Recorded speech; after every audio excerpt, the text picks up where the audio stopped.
संसार में जितने भी धार्मिक मतमतांतर हैं, वो सबके सब किसी महापुरुष के पीछे श्रद्धालुओं का संगठित समाज है। महापुरुष की एकांत भजन स्थली कालांतर में तीर्थ, आश्रम, मठ और मंदिरों का रूप ले लेते हैं, जहां महापुरुष के नाम पर जीविकोपार्जन से लेकर विलासिता तक के साधन जुटाए जाते हैं। गद्दियां महापुरुष के बाद बनती हैं, गद्दियों से कोई महापुरुष नहीं बनता। इसीलिए धर्म सदा से ही प्रत्यक्षदर्शी महापुरुष के क्षेत्र की वस्तु रहा है। गीता ऐसे ही निर्विवाद महापुरुष योगेश्वर भगवान श्री कृष्ण की वाणी है, जिसके चिरंतन सत्यों से आपका साक्षात करा रहा है यथार्थ गीता का ये कैसेट प्रसारण।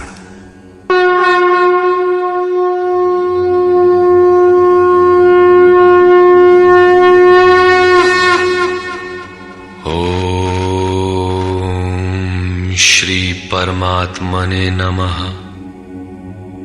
यथार्थ गीता, श्रीमद् भगवद गीता, अथैकादशो अध्यायः। गत अध्याय में योगेश्वर श्री कृष्ण ने अपनी प्रधान प्रधान विभूतियों का संक्षिप्त विवरण प्रस्तुत किया, किंतु अर्जुन को लगा कि उसने विस्तार से सुन लिया है। उसने कहा कि आपकी वाणी सुनने से मेरा सारा मोह नष्ट हो गया, अज्ञान नष्ट हो गया। आपने जो कहा उसे प्रत्यक्ष देखना चाहता हूं। सुनने और देखने में पश्चिम और पूर्व का अंतर है। चलकर देखने पर वस्तु स्थिति कुछ और ही होती है। अर्जुन ने उस रूप को देखा तो कांपने लगा, क्षमा याचना करने लगा। क्या ज्ञानी भयभीत होता है? उसे कोई जिज्ञासा रह जाती है?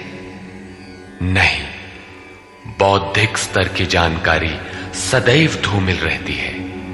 हां, वो यथार्थ जानकारी के लिए प्रेरणा अवश्य देती है। इसलिए अर्जुन ने निवेदन किया। अर्जुन उवाच,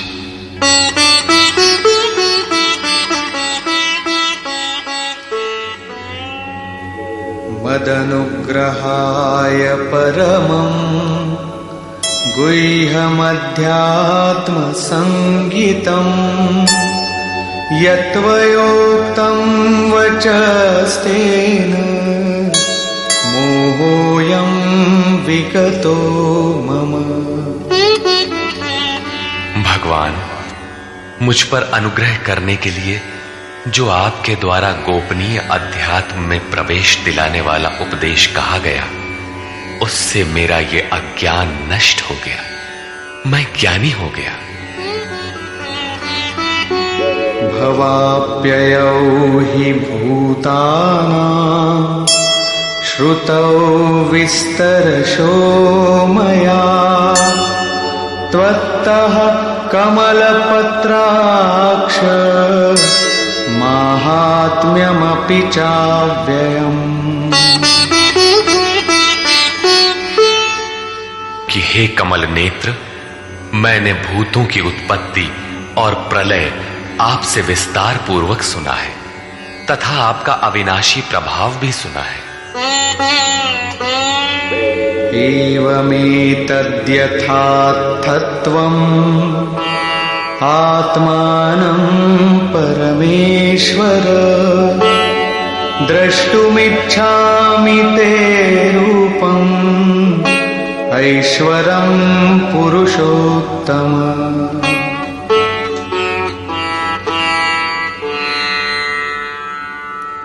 हे परमेश्वर, आप अपने को जैसा कहते हैं ये ठीक ऐसा ही है, इसमें कोई संदेह नहीं है, किंतु मैंने उसे केवल सुना है।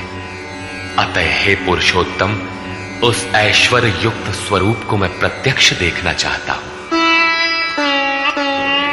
मन्यसे यदि तच्छक्यं मया द्रष्टुमिति प्रभो योगेश्वर ततो मे त्वं दर्शयात्मानमव्ययम्।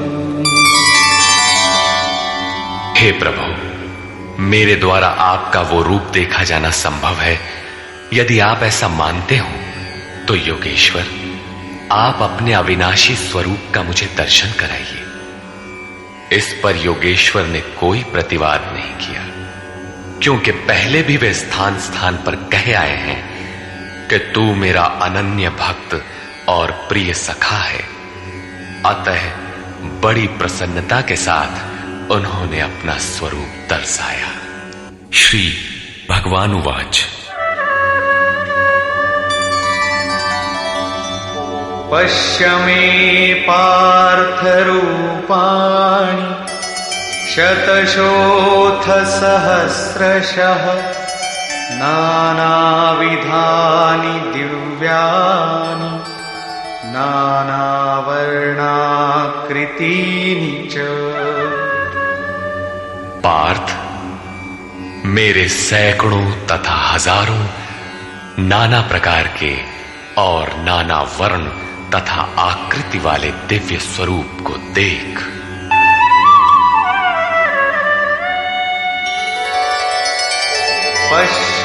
पश्यादित्यान् वसून् रुद्रान् अश्विनो मरुतस्तथा बहून्यदृष्टपूर्वाणि पश्याश्चर्याणि भारत।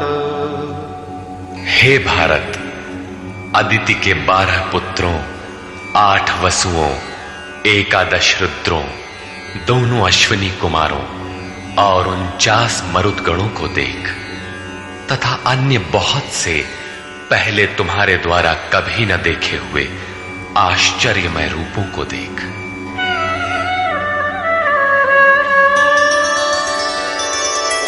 इहैकस्थं जगत्कृत्स्नं पश्याद्य सचराचरम् मम देहे गुडाकेश यच्चान्यद्द्रष्टुमिच्छसि।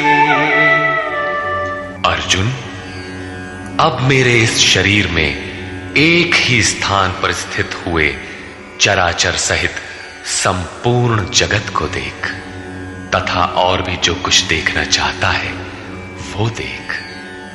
इस प्रकार तीनों श्लोकों तक भगवान लगातार दिखाते चले गए, किंतु अर्जुन को कुछ दिखाई नहीं पड़ा। वो आंखें मलता रह गया। अतः ऐसा दिखाते हुए भगवान सहसा रुक जाते हैं और कहते हैं,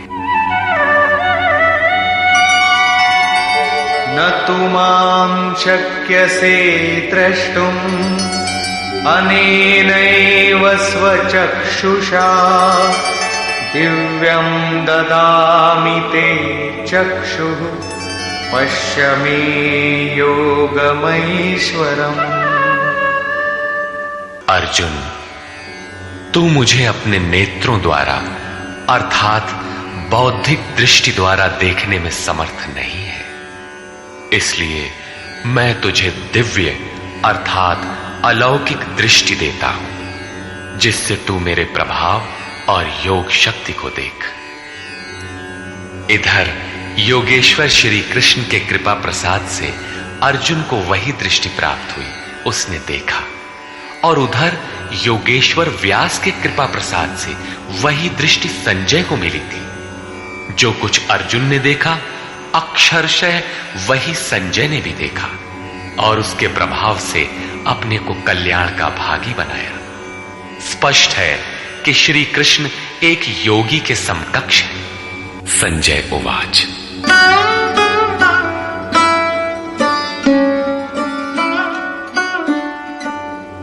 एवमुक्त्वा ततो राजन् महायोगेश्वरो हरिः दर्शयामास पार्थाय परमं रूपमैश्वरम्। संजय बोला, हे राजन, महायोगेश्वर हरि ने इस प्रकार कहकर उसके उपरांत पार्थ को अपना परम ऐश्वर्य युक्त दिव्य स्वरूप दिखाया, जो स्वयं योगी है और दूसरों को भी योग प्रदान करने की जिसमें क्षमता हो, जो योग का स्वामी हो, उसे योगेश्वर कहते हैं। इसी प्रकार सर्वस्व का हरण करने वाला हरि है। यदि केवल दुखों का हरण किया और सुख छोड़ दिया तो दुख आएगा। अतः सब पापों के नाश के साथ सर्वस्व का हरण करके अपना स्वरूप देने में जो सक्षम है वो हरि है। उन्होंने पार्थ को अपना दिव्य स्वरूप दिखाया। सामने तो खड़े ही थे। अनेक वक्त्र नयनम अनेकाद्भुत दर्शनम अनेक दिव्याभरणम दिव्यानीकोद्यतायुधम।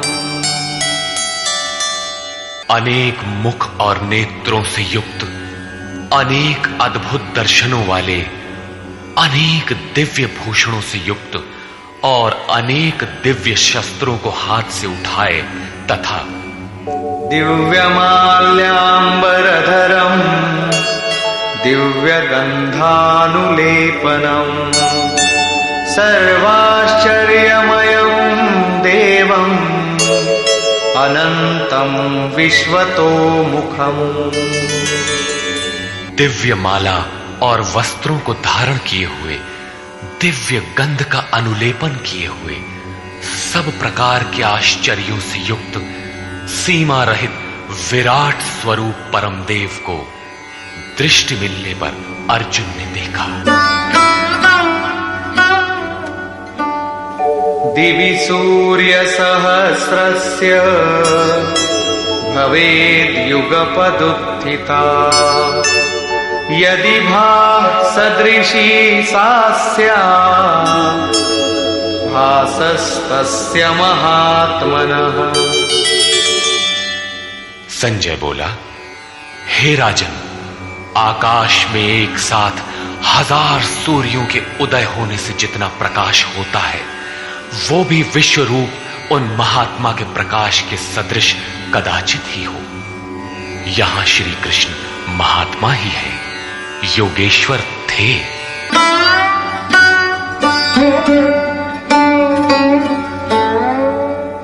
तत्रैकस्थं जगत्कृत्स्नं प्रविभक्तमनेकधा अपश्यद्देवदेवस्य शरीरे पांडवस्तदा। पांडुपुत्र अर्जुन ने, पुण्य ही पांडु है, पांडु ही अनुराग को जन्म देता है। उस समय अनेक प्रकार से विभक्त हुए संपूर्ण जगत को उन परमदेव के शरीर में एक जगह स्थित देखा।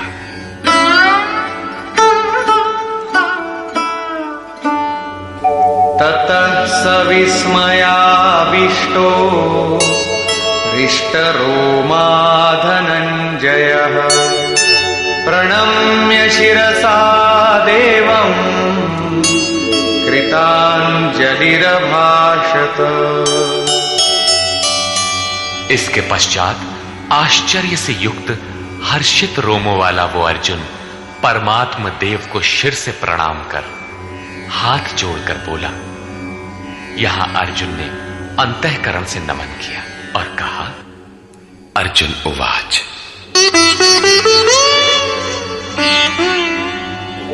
पश्यामि देवांस्तव देवदेहे सर्वांस्तथा भूतविशेषसङ्घान् ब्रह्माणमीशं कमलासनस्थं ऋषींश्च सर्वानुरगांश्च दिव्यान्।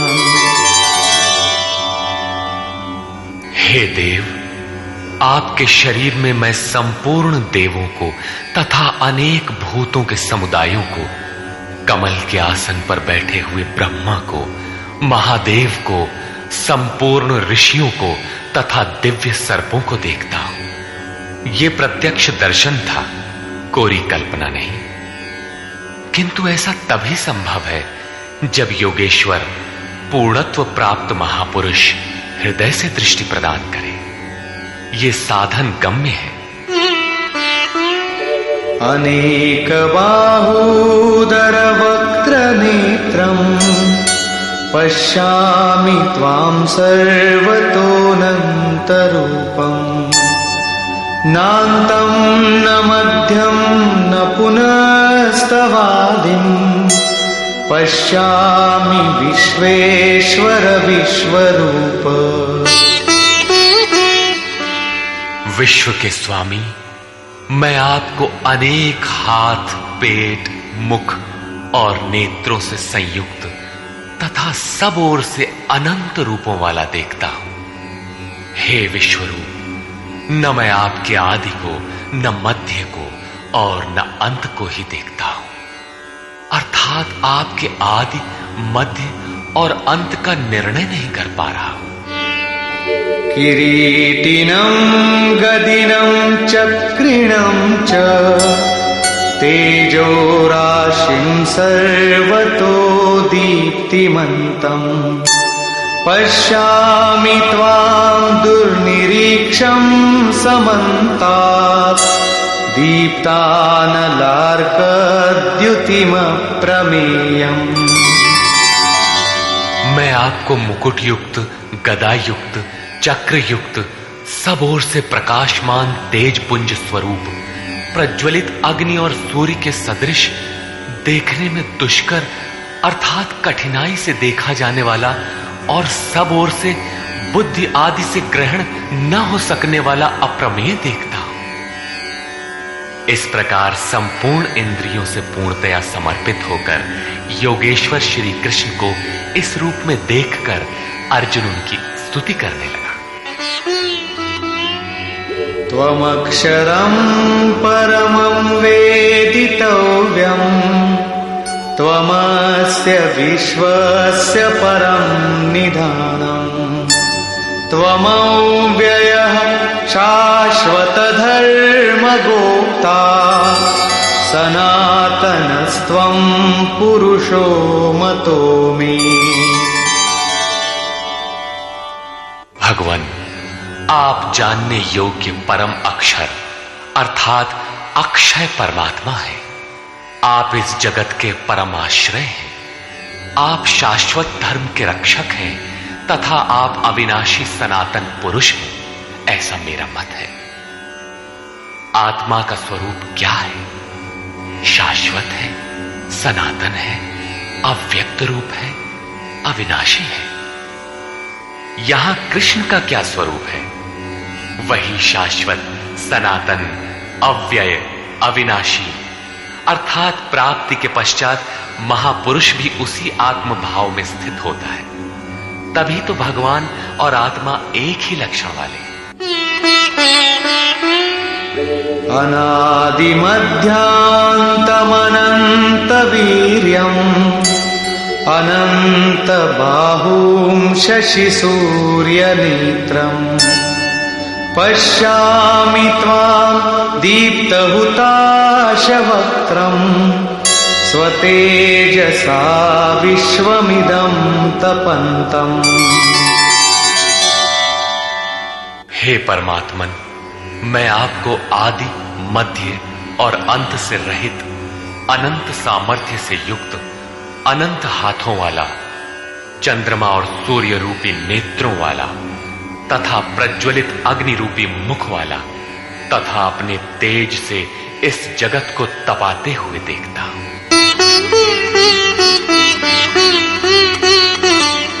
द्यावा पृथिव्योरिदमन्तरं हि व्याप्तं त्वयैकेन दिशश्च सर्वाः दृष्ट्वाद्भुतं रूपमुग्रं तवेदं लोकत्रयं प्रव्यथितं महात्मन्। हे महात्मन, अंतरिक्ष और पृथ्वी के बीच का संपूर्ण आकाश तथा सब दिशाएं एकमात्र आपसे ही परिपूर्ण है। आपके इस अलौकिक भयंकर रूप को देखकर तीनों लोक अत्यंत व्यथित हो रहे हैं। अमीहि त्वां सुरसङ्घा विशन्ति केचिद्भीताः प्राञ्जलयो गृह्णन्ति स्वस्तीत्युक्त्वा महर्षिसिद्धसङ्घाः स्तुवन्ति त्वां स्तुतिभिः पुष्कलाभिः।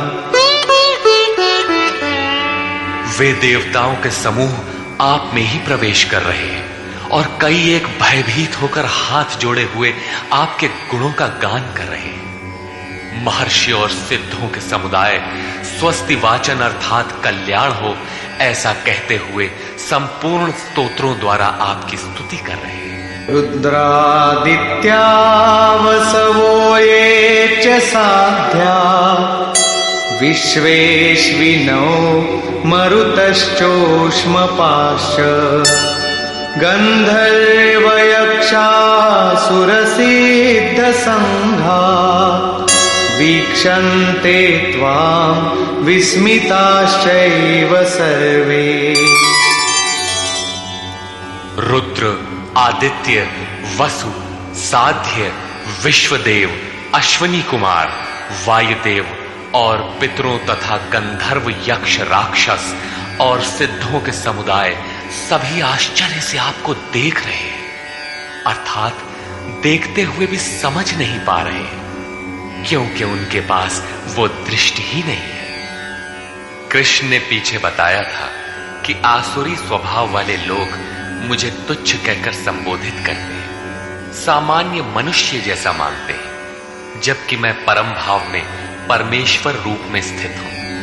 यद्यपि हूं मनुष्य शरीर के आधार वाला, उसी का विस्तार यहां है कि वे आश्चर्य से देख रहे हैं, यथार्थतः समझ नहीं पा रहे, नहीं देखते।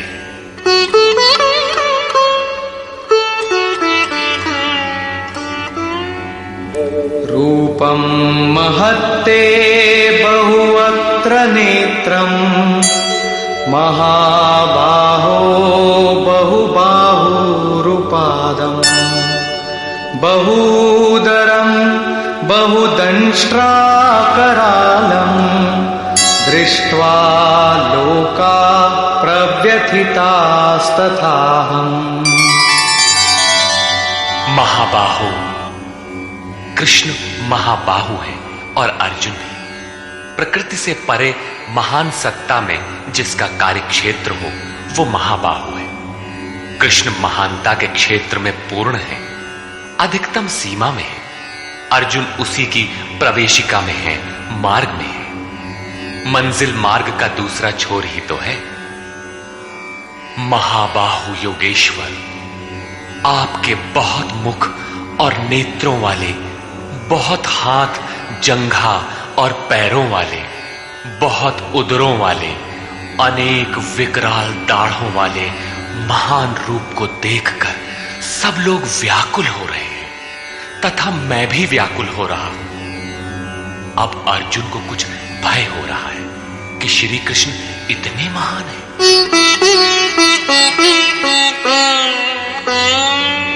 नभस्पृशं दीप्तमनेकवर्णम्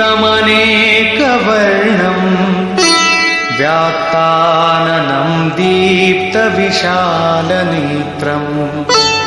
दृष्ट्वा हि त्वां प्रव्यथितान्तरात्मा धृतिं न विन्दामि शमं च विष्णो।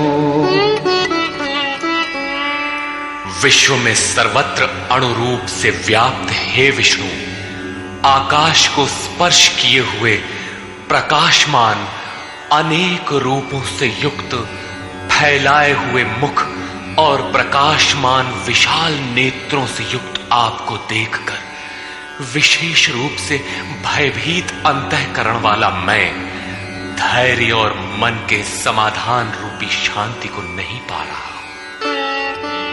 दंष्ट्राकरालानि च ते मुखानि दृष्ट्वैव कालानलसन्निभानि दिशो न जाने न लभे च शर्म प्रसीद देवेश जगन्निवास।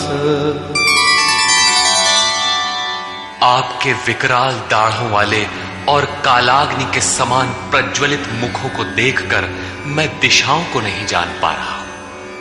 चारों ओर प्रकाश देखकर दिशा भ्रम हो रहा है। आपका ये रूप देखते हुए मुझे सुख भी नहीं मिल रहा है। देवेश, हे जगन निवास, आप प्रसन्न हो। अमी च त्वां धृतराष्ट्रस्य पुत्राः सर्वे सहैवावनिपालसङ्घैः भीष्मो द्रोणः सूतपुत्रस्तथासौ सहास्मदीयैरपि योधमुख्यैः।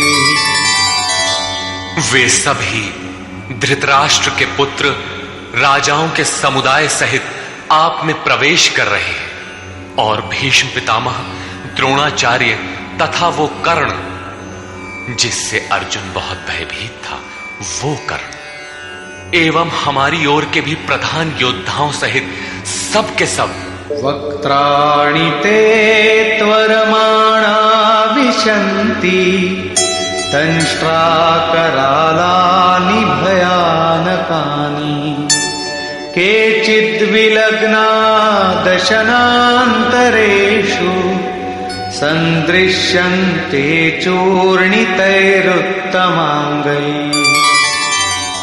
बड़े वेग से आपके विकराल दाढ़ों वाले भयानक मुखों में प्रवेश कर रहे हैं तथा उनमें से कितने ही चूर्ण हुए सिरों सहित आपके दांतों के बीच में लगे हुए दिखाई पड़ रहे हैं। वे किस वेग से प्रवेश कर रहे हैं, अब उनका वेग देखिए।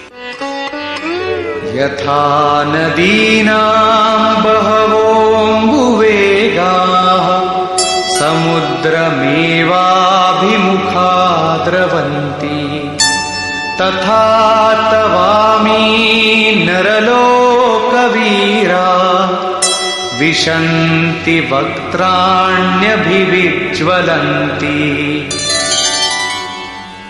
जैसे नदियों के बहुत से जल प्रवाह अपने में विकराल होते हुए भी समुद्र की ओर दौड़ते हैं, समुद्र में प्रवेश करते हैं, ठीक उसी प्रकार वे शूरवीर मनुष्यों के समुदाय आपके प्रज्वलित मुखों में प्रवेश कर रहे हैं। अर्थात वे अपने में शूरवीर तो हैं, किंतु आप समुद्रवत हैं। आपके समक्ष उनका बल अत्यल्प है। वे किस लिए और किस प्रकार प्रवेश कर रहे हैं, इसके लिए उदाहरण प्रस्तुत है। यथा प्रदीप्तं ज्वलनं पतंगा विशन्ति नाशाय समृद्धवेगा तथैव नाशाय विशन्ति लोकाः तवापि वक्त्राणि समृद्धवेगा। जैसे पतंगे नष्ट होने के लिए ही प्रज्वलित अग्नि में अतिवेग से प्रवेश करते हैं, वैसे ही ये सब प्राणी भी अपने नाश के लिए आपके मुखों में अत्यंत बढ़े हुए वेग से प्रवेश कर रहे हैं। लेलीहसे ग्रसमान समन्तात् लोकान् समग्रान् वदनैर्ज्वलद्भिः तेजोभिरापूर्य जगत् समग्रम् भासस्तवोग्रा प्रतपन्ति विष्णु। आप उन समस्त लोकों को प्रज्वलित मुखों द्वारा सब ओर से निगलते हुए चाट रहे हैं, उनका आस्वादन कर रहे हैं। हे व्यापनशील परमात्मन, आपकी उग्र प्रभा संपूर्ण जगत को अपने तेज से व्याप्त करके तप रही है। तात्पर्य यह है कि पहले आसुरी संपत्ति परम तत्व में विलीन हो जाती है, उसके पश्चात दैवी संपत्ति का कोई प्रयोजन नहीं रह जाता, इसलिए वो भी उसी स्वरूप में विलीन हो जाती है। अर्जुन ने देखा कि कौरव पक्ष तदनंतर उसके अपने पक्ष के योद्धा कृष्ण के मुख में विलीन होते जा रहे हैं। उसने पूछा,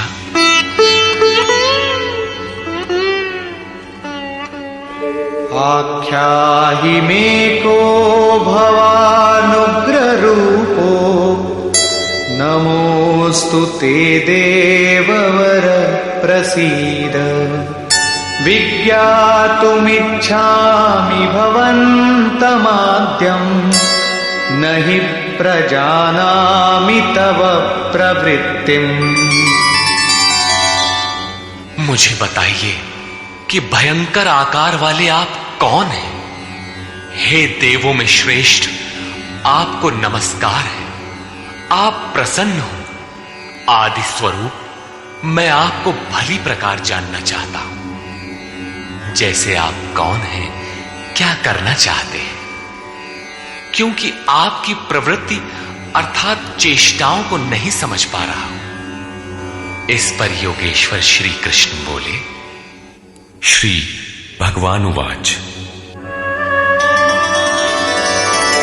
कालोऽस्मि लोकक्षयकृत् प्रवृद्धो लोकान् समाहर्तुमिह प्रवृत्तः ऋतेऽपि त्वां न भविष्यन्ति सर्वे येव स्थिताः प्रत्यनीकेषु योधाः।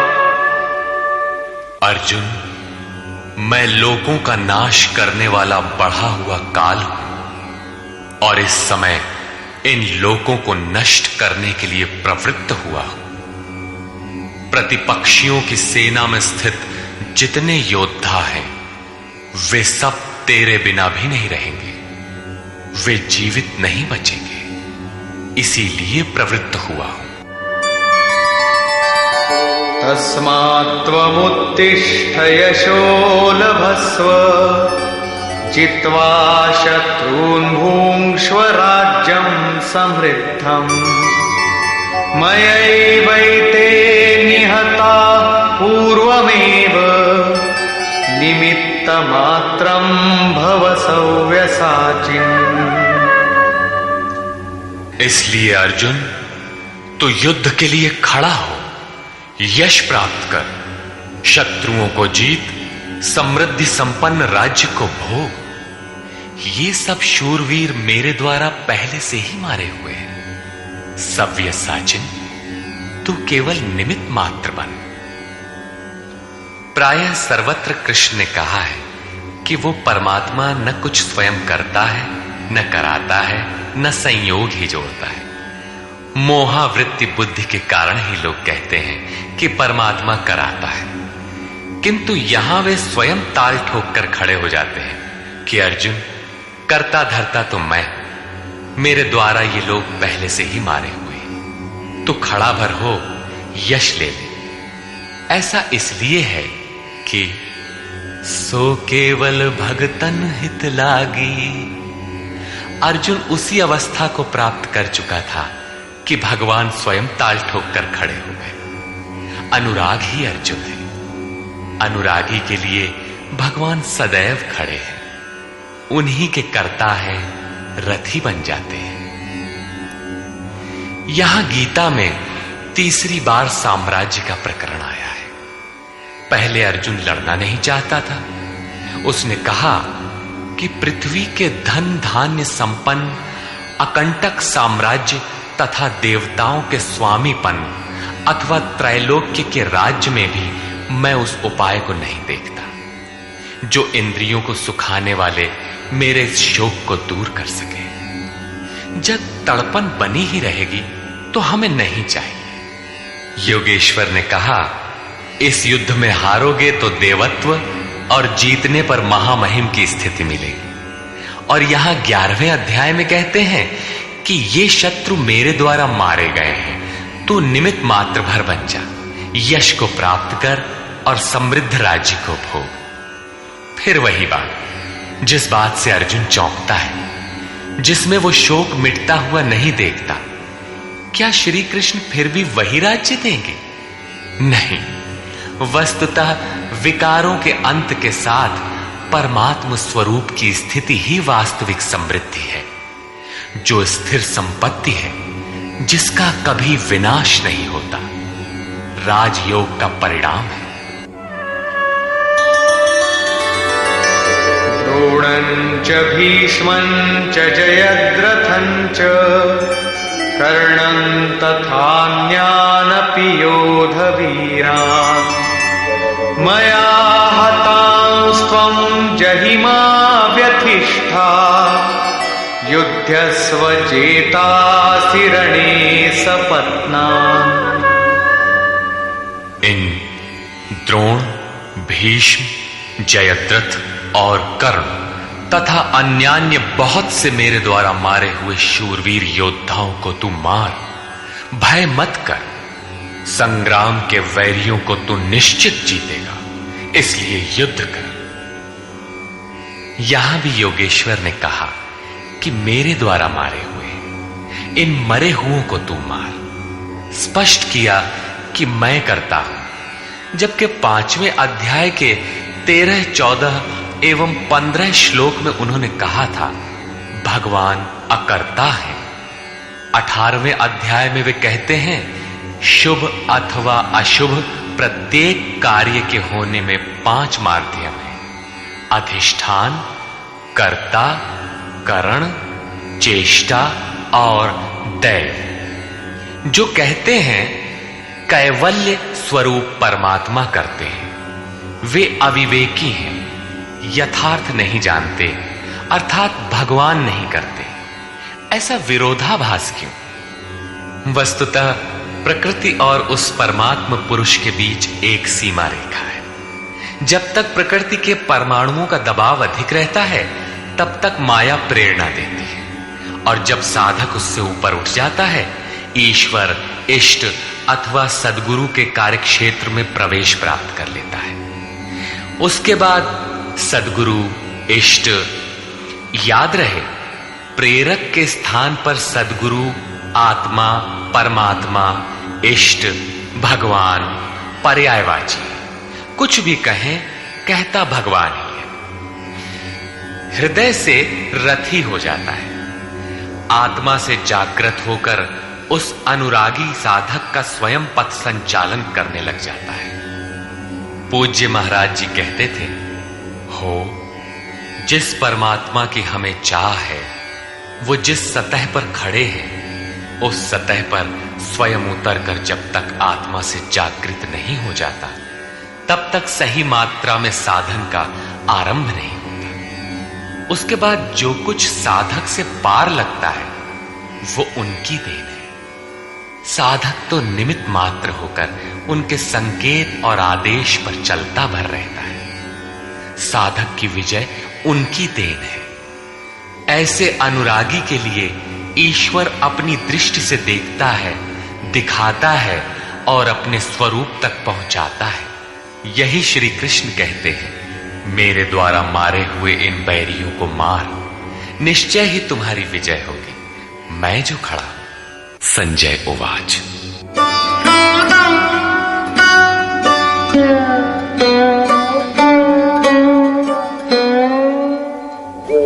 एतत् श्रुत्वा वचनं केशवस्य कृताञ्जलिर्वेपमानः किरीटी नमस्कृत्वा भूय एवाह कृष्णं सगद्गदं भीत प्रणम्य। संजय बोला, जो कुछ अर्जुन ने देखा ठीक वैसा ही संजय ने देखा है। अज्ञान से आच्छादित मन ही अंधा धृतराष्ट्र है, लेकिन ऐसा मन भी संयम के माध्यम से भली प्रकार देखता, सुनता और समझता है। केशव के इन उपर्युक्त वचनों को सुनकर किरीटधारी अर्जुन भयभीत होकर कांपता हुआ हाथ जोड़कर नमस्कार करके फिर श्री कृष्ण से इस प्रकार गदगद वाणी में ही बोला। अर्जुन उवाच। स्थाने ऋषिकेश तव प्रकीर्त्या जगत् प्ररिष्यत्यनुरज्यते च रक्षांसि भीतानि दिशो द्रवन्ति सर्वे नमस्यन्ति च सिद्धसंघाः। हे अंतर्यामिन ऋषिकेश, ये उचित ही है कि आपकी कीर्ति से संसार हर्षित होता है और अनुराग को प्राप्त होता है। आपकी ही महिमा से भयभीत हुए राक्षस दिशाओं में भागते हैं और सब सिद्ध गणों के समुदाय आपकी महिमा को देखकर नमस्कार करते हैं।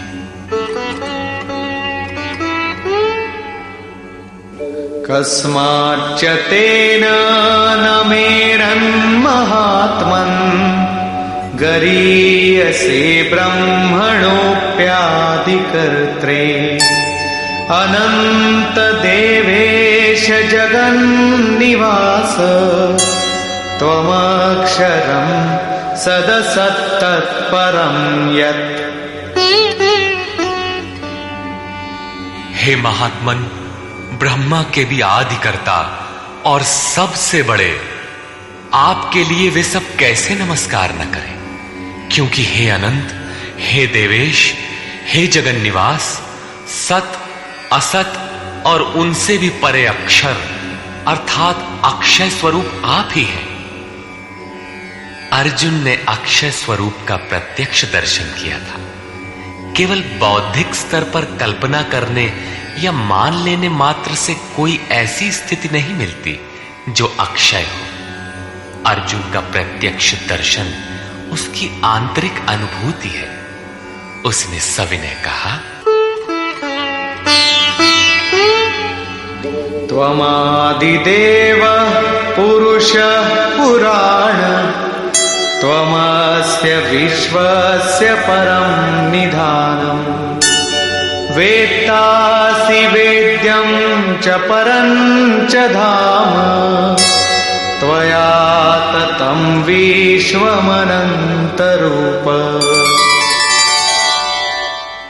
आप आदिदेव और सनातन पुरुष हैं।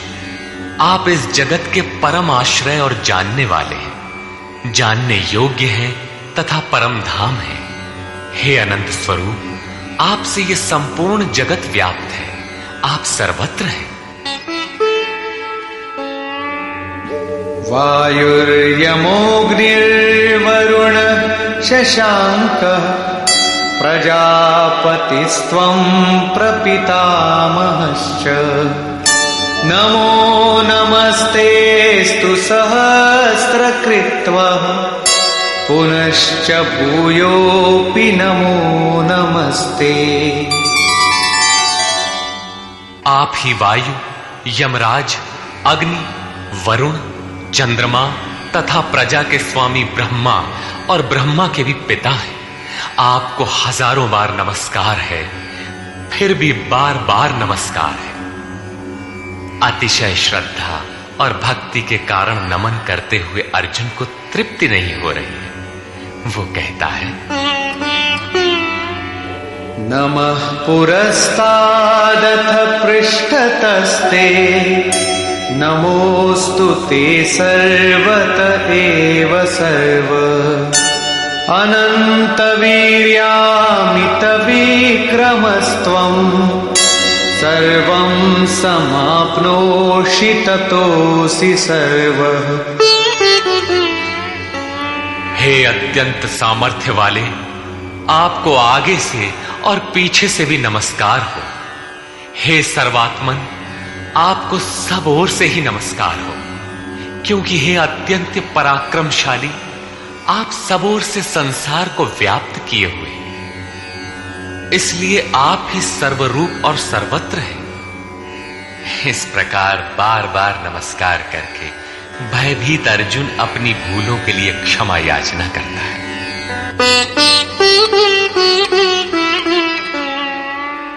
सखेति मत्वा प्रसभं यदुक्तं हे कृष्ण हे यादव हे सखेति अजानता महिमानं तवेदं मया प्रमादात् प्रणयेन वापि। आपके इस प्रभाव को न जानते हुए आपको सखा मित्र मानकर मेरे द्वारा प्रेम अथवा प्रमाद से भी हे कृष्ण, हे यादव, हे सखा, इस प्रकार जो कुछ भी हठपूर्वक कहा गया है तथा यच्चावहासार्थमसत्कृतोऽसि विहारशय्यासन भोजनेषु एकोऽथवाप्यच्युत तत्समक्षम् तत्क्षामये त्वामहमप्रमेयम्।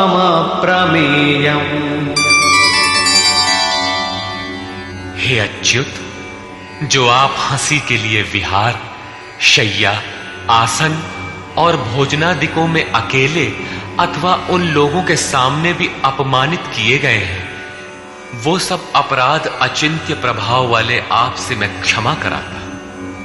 किस प्रकार क्षमा करें?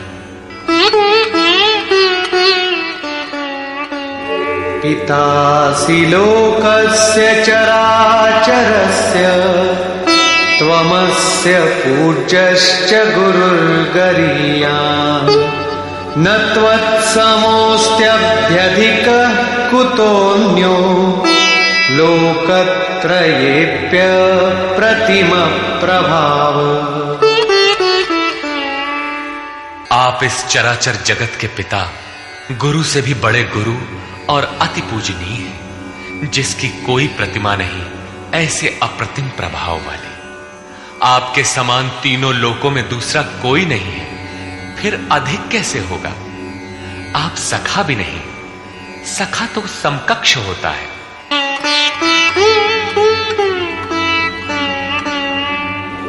तस्मात् प्रणम्य प्रणिधाय कायं प्रसादये त्वामहमीशमीड्यम्।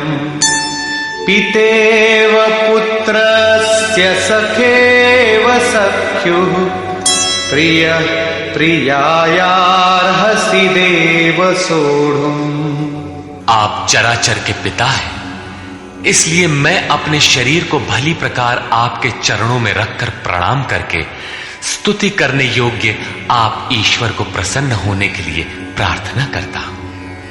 हे देव, पिता जैसे पुत्र के, सखा जैसे सखा के और पति जैसे प्रिय स्त्री के अपराधों को क्षमा करता है, वैसे ही आप भी मेरे अपराधों को सहन करने योग्य हैं। अपराध क्या था? हमने कभी हे यादव, हे सखा, हे कृष्ण कहा था? समाज के बीच अथवा एकांत में कहा था? भोजन के समय अथवा सोने के समय कहा था? क्या कृष्ण कहना अपराध था? काले थे ही, गोरे कैसे कहे जाते? यादव कहना भी अपराध नहीं था, क्योंकि यदुकुल में तो जन्म ही हुआ था। सखा कहना भी अपराध नहीं था, क्योंकि स्वयं कृष्ण भी अपने को अर्जुन का सखा मानते थे। जब कृष्ण कहना अपराध ही है, एक बार कृष्ण कहने के लिए अर्जुन अनंत बार गिड़गिड़ा कर क्षमा याचना कर रहा है, तो जब किसका करे, नाम कौन सा ले? वस्तुतः चिंतन का जैसा विधान स्वयं योगेश्वर श्री कृष्ण ने बताया है, वैसा ही आप करें। उन्होंने पीछे बताया, ओमित्येकाक्षरम ब्रह्म व्याहरन मामनुस्मरन। अर्जुन, ओम। बस इतना ही अक्षय ब्रह्म का परिचायक है। इसका तू जप कर और ध्यान मेरा धर, क्योंकि उस परम भाव में प्रवेश मिल जाने के पश्चात उन महापुरुष का भी यही नाम है जो उस अव्यक्त का परिचायक है। प्रभाव देखने पर अर्जुन ने पाया कि ये न तो काले हैं, न गोरे, न सखा है, न यादव, ये तो अक्षय ब्रह्म की स्थित वाले महात्मा है। संपूर्ण गीता में योगेश्वर श्री कृष्ण ने 5 बार ओम के उच्चारण पर बल दिया। अब यदि आपको जप करना है तो कृष्ण कृष्ण न कहकर ओम का ही जप करें। प्रायः भाविक लोग कोई ना कोई रास्ता निकाल लेते हैं, कोई ओम जपने के अधिकार और अनाधिकार की चर्चा से भयभीत है तो कोई महात्माओं की दुहाई देता है, अथवा कोई कृष्ण ही नहीं, उनसे पहले राधा और गोपियों का नाम भी उनकी शीघ्र प्रसन्नता के लोभ में छपता है। पुरुष श्रद्धामय है, इसलिए उनका ऐसा जपना मात्र भावुकता है। यदि आप सचमुच भाविक हैं तो उनके आदेश का पालन करें। वे अव्यक्त में स्थित होते हुए भी आज आपके सामने नहीं हैं, लेकिन उनकी वाणी आपके समक्ष है। उनकी आज्ञा का पालन करें, अन्यथा आप ही बताइए कि गीता में आपका क्या स्थान है। हां, इतना अवश्य है कि अध्येष्यते च यइमं श्रद्धावानन् सूयश्च शृणुयादपि यो नरः। जो अध्ययन करता है, सुनता है, वो ज्ञान तथा यज्ञ को जान लेता है, शुभ लोकों को पा जाता है। अतः अध्ययन अवश्य करें। प्राण अपान के चिंतन में कृष्ण नाम का क्रम पकड़ में नहीं आता। बहुत से लोग कोरी भावुकतावश केवल राधे राधे कहने लगे। आजकल अधिकारियों से काम न होने पर उनके सगे संबंधियों से, प्रेमी या पत्नी से सोर्स लगाकर काम चला लेने की परंपरा है। लोग सोचते हैं कदाचित भगवान के घर में भी ऐसा चलता होगा, अतः उन्होंने कृष्ण कहना बंद करके राधे राधे कहना आरंभ कर दिया। वे कहते हैं राधे राधे श्याम मिला दे। जो राधा एक बार बिछुड़ी तो स्वयं श्याम से नहीं मिल पाई, वो आपको कैसे मिला दे। अतः अन्य किसी का कहना न मानकर श्री कृष्ण के आदेश को आप अक्षरशः माने, ओम का जप करें। हां, यहां तक उचित है कि राधा हमारा आदर्श है, उतनी ही लगन से हमें भी लगना चाहिए। यदि पाना है तो राधा की तरह विरही बनना है। आगे भी अर्जुन ने कृष्ण कहा। कृष्ण उनका प्रचलित नाम था। ऐसे कई नाम थे जैसे गोपाल, किंतु बहुत से साधक गुरु गुरु या गुरु का प्रचलित नाम भावुकतावश जपना चाहते हैं, किंतु प्राप्ति के पश्चात प्रत्येक महापुरुष का वही नाम है जिस अव्यक्त में वो स्थित है। बहुत से शिष्य प्रश्न करते हैं, गुरुदेव जब ध्यान आपका करते हैं तो पुराना नाम ओम इत्यादि क्यों जपें? गुरु गुरु अथवा कृष्ण कृष्ण क्यों न कहें? किंतु यहां योगेश्वर ने स्पष्ट किया कि अव्यक्त स्वरूप में विलय के साथ महापुरुष का भी वही नाम है जिसमें वो स्थित है। कृष्ण संबोधन था, जपने का नाम नहीं। योगेश्वर श्री कृष्ण से अर्जुन ने अपने अपराधों के लिए क्षमा याचना की, उन्हें स्वाभाविक रूप में आने की प्रार्थना की। कृष्ण मान गए, सहज हो गए, अर्थात उसे क्षमा भी कर दिया। उसने निवेदन किया,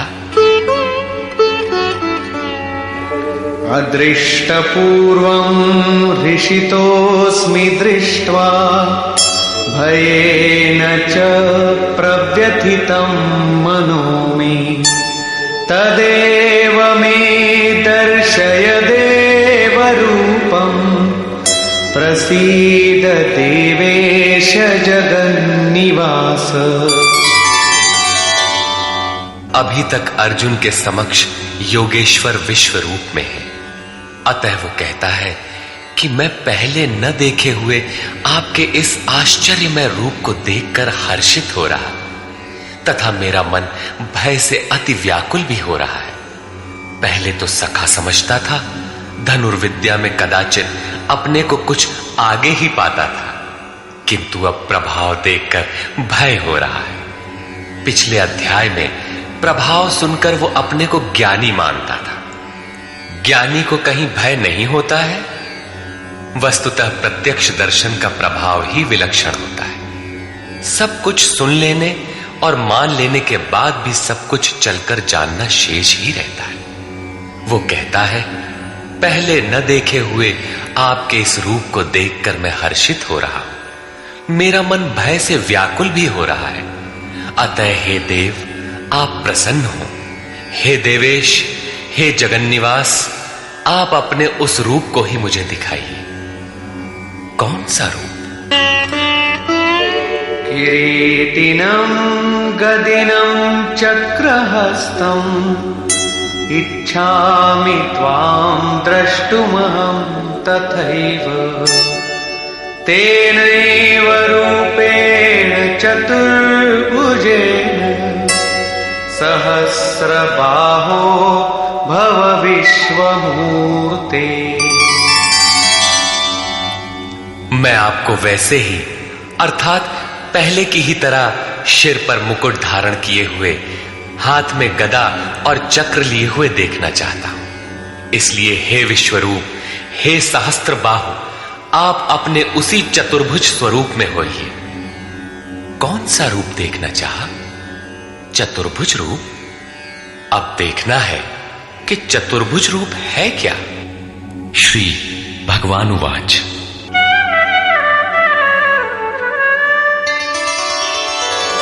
मया प्रसन्नेन तवार्जुनेदं रूपं परं दर्शितमात्मयोगात्। तेजोमयं विश्वमनन्तमाद्यं यन्मे त्वदन्येन न दृष्टपूर्वम्। इस प्रकार अर्जुन की प्रार्थना सुनकर श्री कृष्ण बोले, अर्जुन, मैंने अनुग्रह पूर्वक अपनी योग शक्ति के प्रभाव से अपना परम तेजोमय, सबका आदि और सीमा रहित विश्व रूप तुझे दिखाया है, जिसे तेरे सिवाय दूसरे किसी ने पहले कभी नहीं देखा। न वेदयज्ञाध्ययनैर्न दानैः न च क्रियाभिर्न तपोभिरुग्रैः एवं रूपः शक्य अहं त्रिलोके द्रष्टुं त्वदन्येन कुरु प्रवीर। अर्जुन, इस मनुष्य लोक में इस प्रकार विश्व रूप वाला मैं न वेद से, न यज्ञ से, न अध्ययन से, न क्रिया से, न उग्र तप से और न तेरे सिवाय किसी अन्य से देखा जाने को संभव हूं। अर्थात तेरे सिवाय ये रूप अन्य कोई देख नहीं सकता। तब तो गीता आपके लिए बेकार है। भगवत दर्शन की भी योग्यताएं अर्जुन तक सीमित रह गई, जबकि पीछे बताए आए हैं कि अर्जुन, राग, भय और क्रोध से रहित अनन्य मन से मेरी शरण हुए बहुत से लोग ज्ञान रूपी तप से पवित्र होकर साक्षात मेरे स्वरूप को प्राप्त हो चुके हैं। यहां कहते हैं तेरे सिवाय न कोई देख सका है और न भविष्य में कोई देख सकेगा। अतः अर्जुन कौन है? क्या कोई पिंडधारी है? कोई शरीरधारी है? नहीं, वस्तुतः अनुराग ही अर्जुन है। अनुराग विहीन पुरुष न कभी देख सका है और न भविष्य में कभी देख सकेगा। सब ओर से चित्त समेटकर एकमात्र इष्ट के अनुरूप राग ही अनुराग है। अनुरागी के लिए ही प्राप्ति का विधान है।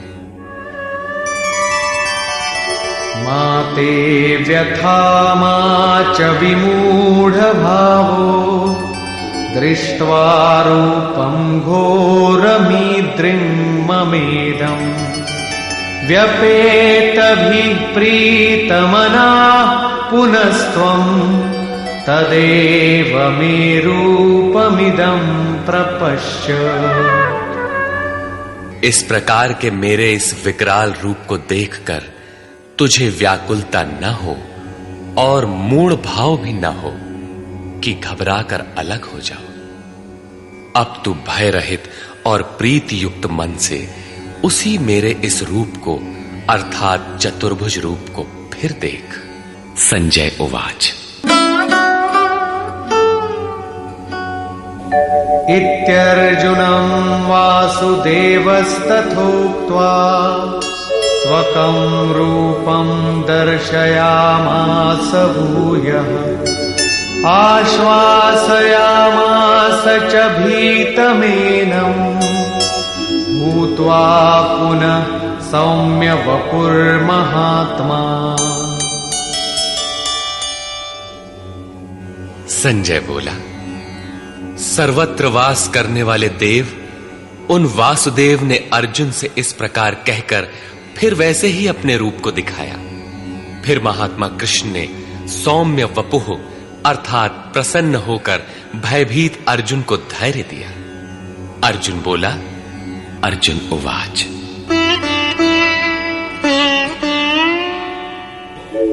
दृष्ट्वेदं मानुषं रूपं तव सौम्यं जनार्दन इदानीमस्मि संवृत्तः सचेताः प्रकृतिं गतः।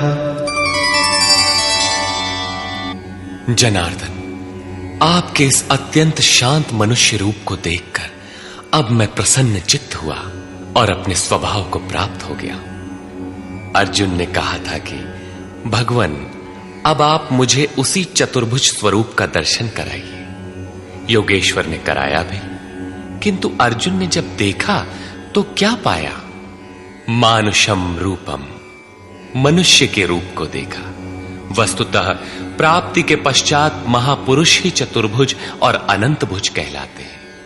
दो भुजा वाला महापुरुष तो अनुरागी के समक्ष बैठा ही है, किंतु अन्यत्र कहीं से कोई स्मरण करता है तो वही महापुरुष उस स्मरणकर्ता से जागृत होकर उसका भी मार्गदर्शन करता है। भुजा कार्य का प्रतीक है। वे भीतर भी कार्य करते हैं, बाहर भी। यही चतुर्भुज स्वरूप है। उनके हाथों में शंख, चक्र, गदा और पद्म क्रमशः वास्तविक लक्ष्य घोष, साधन चक्र का प्रवर्तन, इंद्रियों का दमन और निर्मल निर्लेप कार्य क्षमता का प्रतीक मात्र है। यही कारण है कि चतुर्भुज रूप में उन्हें देखने पर भी अर्जुन ने उन्हें मनुष्य रूप में ही पाया। चतुर्भुज महापुरुषों के शरीर और स्वरूप से कार्य करने की विधि विशेष का नाम है, न कि चार हाथ वाले कोई कृष्ण थे। श्री भगवान उवाच,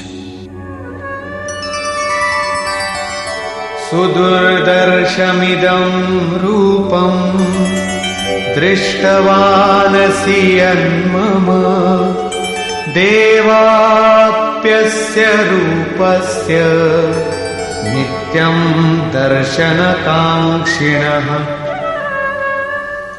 महात्मा श्री कृष्ण ने कहा, अर्जुन, मेरा ये रूप देखने को अति दुर्लभ है, जैसा कि तूने देखा है, क्योंकि देवता भी सदा इस रूप के दर्शन की इच्छा रखते हैं।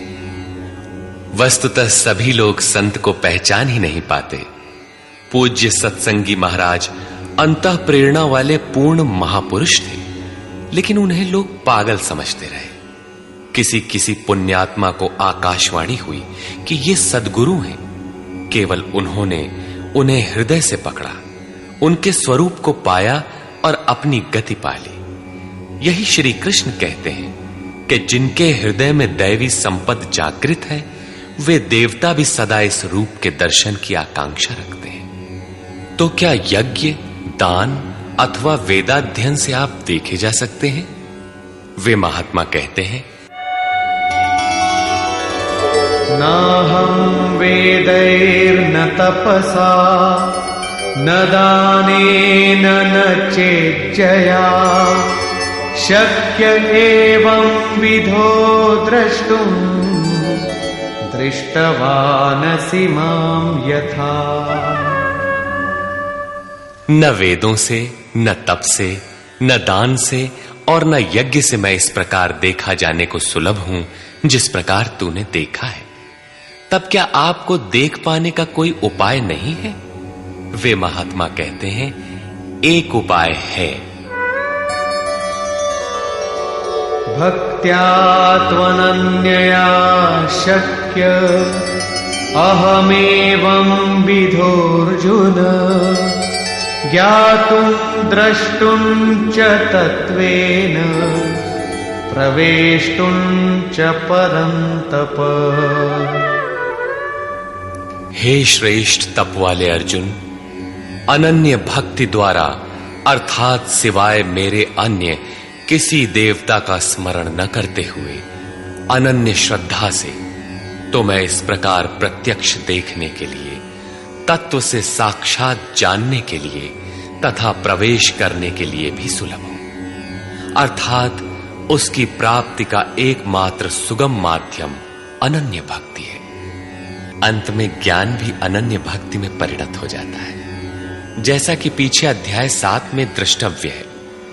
पीछे उन्होंने कहा कि तेरे सिवाय न कोई देख सका है न कोई देख सकेगा, जबकि यहां कहते हैं कि अनन्य भक्ति से न केवल मुझे देखा जा सकता है अपितु साक्षात जाना और मुझ में प्रवेश भी पाया जा सकता है। अर्थात अर्जुन अनन्य भक्त का नाम है, एक अवस्था का नाम है।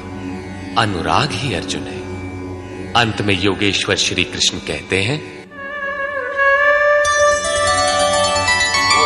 मत्कर्म कृन्मत्परमो मद्भक्तः संगवर्जितः निर्वैरः सर्वभूतेषु यः स मामेति पांडव। हे अर्जुन, जो पुरुष मेरे द्वारा निर्दिष्ट कर्म अर्थात नियत कर्म यज्ञार्थ कर्म करता है, मत्परमः मेरे परायण होकर करता है, जो मेरा अनन्य भक्त है, संगवर्जितः किंतु संग दोष में रहते हुए वह कर्म नहीं हो सकता, अतः संग दोष से रहित होकर संपूर्ण भूत प्राणियों में बैर भाव से रहित है, वो मुझे प्राप्त होता है। तो क्या अर्जुन ने युद्ध किया? प्रण करके क्या उसने जयद्रथादि को मारा? निर्वैरः सर्वभूतेषु, यदि उन्हें मारता है तो भगवान को न देख पाता, जबकि अर्जुन ने देखा है। इससे सिद्ध है कि गीता में एक भी श्लोक ऐसा नहीं है जो बाह्य मारकाट का समर्थन करता हो।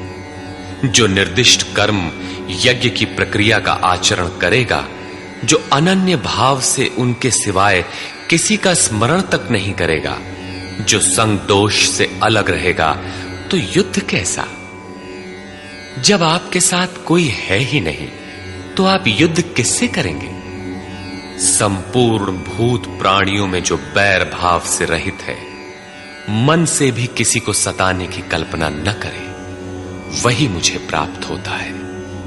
तो क्या अर्जुन ने लड़ाई ली? कभी नहीं। वस्तुतः संग दोष से अलग रहकर जब आप अनन्य चिंतन में लगते हैं, निर्धारित यज्ञ की क्रिया में प्रवृत्त होते हैं, उस समय परिपंथी राग द्वेष काम क्रोध इत्यादि दुर्जय शत्रु बाधा के रूप में प्रत्यक्ष ही है। उनका पार पाना ही युद्ध है। निष्कर्ष, इस अध्याय के आरंभ में अर्जुन ने कहा, भगवन, आपकी विभूतियों को मैंने विस्तार से सुना, जिससे मेरा मोह नष्ट हो गया, अज्ञान का शमन हो गया। किंतु जैसा आपने बताया कि मैं सर्वत्र हूं, इसे मैं प्रत्यक्ष देखना चाहता हूं। यदि मेरे द्वारा देखना संभव हो तो कृपया उसी स्वरूप को दिखाइए। अर्जुन प्रिय सखा था, अनन्य सेवक था। अतएव योगेश्वर श्री कृष्ण ने कोई प्रतिवाद न कर तुरंत दिखाना आरंभ किया कि अब मेरे ही अंदर खड़े सप्तर्षि और उनसे भी पूर्व होने वाले ऋषियों को देख, ब्रह्मा और विष्णु को देख, सर्वत्र फैले मेरे तेज को देख, मेरे ही शरीर में एक स्थान पर खड़े तो चराचर जगत को देख। किंतु अर्जुन आंखें मलता ही रह गया। इसी प्रकार योगेश्वर श्री कृष्ण 3 श्लोकों तक अनवरत दिखाते गए, किंतु अर्जुन को कुछ भी दिखाई नहीं पड़ा।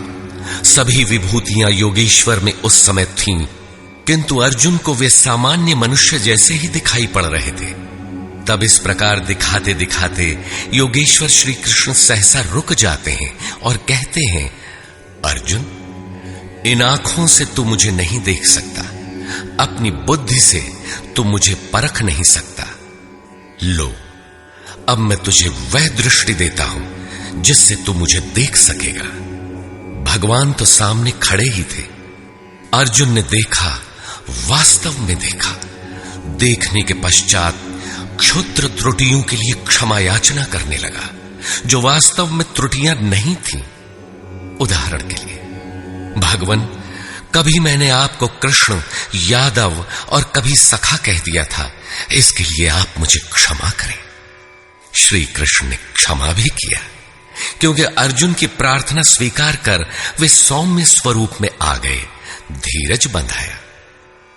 वस्तुतः कृष्ण कहना अपराध नहीं था। वे सांवले थे ही, गोरे कैसे कहलाते? यदुवंश में जन्म हुआ ही था। श्री कृष्ण स्वयं भी अपने को सखा मानते ही थे। वास्तव में प्रत्येक साधक महापुरुष को पहले ऐसा ही समझते हैं। कुछ उन्हें रूप और आकार से संबोधित करते हैं, कुछ उनकी वृत्ति से उन्हें पुकारते हैं, और कुछ उन्हें अपने ही समकक्ष मानते हैं। उनके यथार्थ स्वरूप को नहीं समझते। उनके अचिंत्य स्वरूप को अर्जुन ने समझा तो पाया कि ये न तो काले हैं और न गोरे, न किसी कुल के हैं और न किसी के साथी ही हैं। इनके समान कोई है ही नहीं, तो सखा कैसा, बराबर कैसा? यह तो अचिंत्य स्वरूप है। जिसे यह स्वयं दिखा दे वही इन्हें देख पाता है। अतः अर्जुन ने अपनी प्रारंभिक भूलों के लिए क्षमा याचना की। प्रश्न उठता है कि जब कृष्ण कहना अपराध है तो उनका नाम जपा कैसे जाए? तो जिसे योगेश्वर श्री कृष्ण ने जपने के लिए स्वयं बल दिया, जपने की जो विधि बताई, उसी विधि से आप चिंतन स्मरण करें। वह है ओमित्येकाक्षरम ब्रह्म व्याहरन् मामनुस्मरन्। ओम अक्षय ब्रह्म का पर्याय है। ओ अहम स ओम। जो व्याप्त है वह सत्ता मुझ में छिपी है। यही है ओम का आशय।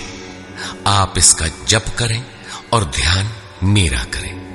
रूप अपना, नाम ओम का बताया। अर्जुन ने प्रार्थना की कि चतुर्भुज रूप में दर्शन दीजिए। श्री कृष्ण ने उसी सौम्य स्वरूप को धारण किया। अर्जुन ने कहा, भगवान, आपके इस सौम्य मानव स्वरूप को देखकर अब मैं प्रकृतिस्थ हुआ। मांगा था चतुर्भुज रूप, दिखाया मानुषम रूपम। वास्तव में शाश्वत में प्रवेश वाला योगी शरीर से यहां बैठा है, बाहर दो हाथों से कार्य करता है और साथ ही अंतरात्मा से जागृत होकर जहां से भी जो भाविक स्मरण करते हैं, एक साथ सर्वत्र उनके हृदय से जागृत होकर प्रेरक के रूप में कार्य करता है। हाथ उसके कार्य का प्रतीक है।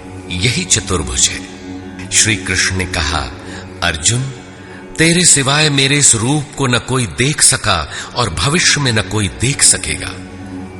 तब गीता तो हमारे लिए व्यर्थ है। किंतु नहीं, योगेश्वर कहते हैं, एक उपाय है। जो मेरा अनन्य भक्त है, मेरे सिवाय जो दूसरे किसी का स्मरण न करके निरंतर मेरा ही चिंतन करने वाला है, उसकी अनन्य भक्ति के द्वारा मैं प्रत्यक्ष देखने को, अर्थात जैसा तूने देखा है, तत्व से जानने को और प्रवेश करने को भी सुलभ हूं। अर्थात अर्जुन अनन्य भक्त था। भक्ति का परमार्जित रूप है अनुराग। इष्ट के अनुरूप लगाओ। मिले ही न रघुपति बिनु अनुरागा। अनुराग विहीन पुरुष न कभी पाया है और न पा सकेगा। अनुराग नहीं है तो कोई लाख योग करे, जप करे, तप करे या दान करे, वह नहीं मिलता। अतः इष्ट के अनुरूप राग अथवा अनन्य भक्ति नितांत आवश्यक है। अंत में श्री कृष्ण ने कहा, अर्जुन, मेरे द्वारा निर्दिष्ट कर्म को कर, मेरा अनन्य भक्त होकर कर, मेरी शरण होकर कर, किंतु संग दोष से अलग रहकर। संग दोष में यह कर्म हो ही नहीं सकता। अतः संग दोष इस कर्म के संपादित होने में बाधक है। जो बैर भाव से रहित है वही मुझे प्राप्त करता है। जब संग दोष नहीं है, जहां हमें छोड़कर दूसरा कोई है ही नहीं, बैर का मानसिक संकल्प भी नहीं है, तो युद्ध कैसा? बाहर दुनिया में लड़ाई झगड़े होते रहते हैं, किंतु विजय जीतने वालों को भी नहीं मिलती। दुर्जय संसार रूपी शत्रु को असंगता रूपी शस्त्र से काटकर परम में प्रवेश पा जाना ही वास्तविक विजय है, जिसके पीछे हार नहीं है। इस अध्याय में पहले तो योगेश्वर श्री कृष्ण ने अर्जुन को दृष्टि प्रदान की, फिर अपने विश्व रूप का दर्शन कराया। अतः ओम तत्सदिति श्रीमद्भगवद गीता सूपनिषत्सु ब्रह्म विद्यायाम योग शास्त्रे श्री कृष्णार्जुन संवादे विश्वरूप दर्शन योगो नामैकादशो अध्यायः। इस प्रकार स्वामी अड़गड़ानंद कृत श्रीमद् भगवद गीता का 11वां अध्याय पूर्ण होता है। हरि ओम तत्सत।